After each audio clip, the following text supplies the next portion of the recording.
We're going to be diving into all the questions that I would want to ask, or I wish I'd have asked whenever I was looking for business funding for myself to grow my business, and or if you're already in the business finance space and you're trying to figure out what are actually the best questions that my clients are asking that I need to know, and if I can answer those the right way, I'm going to be able to do business.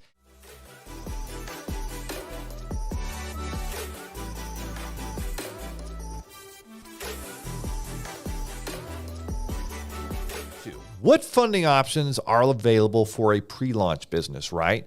I tell this story all the time because it means so much if you're a small business owner. 500,000 businesses apply for funding every single month in the United States of America looking to grow a business, and most of them are going to go down the street to their local bank where they've been set up. They've maybe gotten some car loans, they might have a savings account there, they might have a checking account, and they certainly assume, based on that relationship, the time, the money they put in that bank that has benefited that bank, by the way. We've all learned a lot about the banking system. Money that you deposit and put in checking and savings accounts now allows that bank to be able to use that same money to go lend out in the form of car loans and mortgages and home equity lines of credit and even an occasional business loan. But what most new business owners are surprised to find out is, as a new pre-launch, pre-revenue company, you go into the bank looking for financing.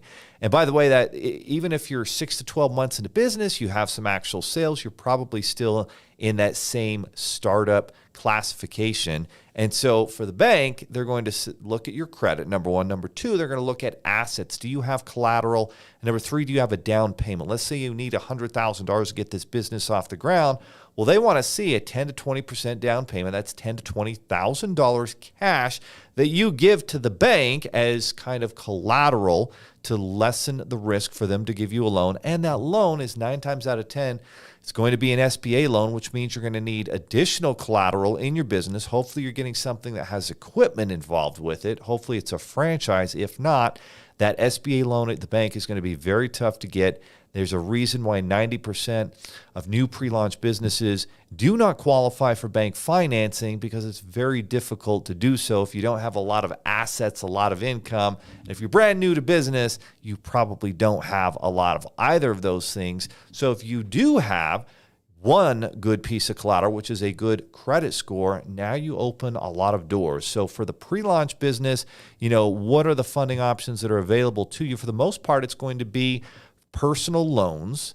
And one of the things we've done is kind of build out a personal loan platform that will give you the top 4 or 5 options. It will, in 90 seconds, tap literally the top 57 personal loan lenders in the nation and give you some loan options that you can use to pay down credit cards, that you can use to launch your business, that you can use to put yourself in a situation to make your business fundable. So that's probably the first option, personal loans. And the second option is going to be credit card stacking, business personal credit cards at a 0% interest rate that you can use with cash accessibility in order to get your pre-launch new startup business off the ground. And that's going to be kind of the top options. A third option is that SBA startup loan, which is very difficult to get. You better have collateral, you better have a down payment, and you better understand that it's going to take a lot of time for the bank and the SBA to both sign off on that. That's a third option. And maybe a fourth would be if you have an old 401k or IRA, then you can tap that and get a loan on it, as long as it's not an active IRA or 401k that you have with a current employer. It has to be from a previous job that is just kind of sitting there collecting dust, and you can usually get a loan up to 50% of that amount. So if you have $50,000, $100,000 in an old 401k or IRA, you don't need credit, you don't need income, you can straight up get a loan, usually for half or 50% of the value of that IRA, and use that money to get your business launched and off the ground. So it's kind of the top 4 options: personal loans, 0% interest, card stacking. A very low percentage of people qualify for the SBA 7A startup loan. And then there's another percentage that may have an old 401k or IRA that you can tap in order to get that funding.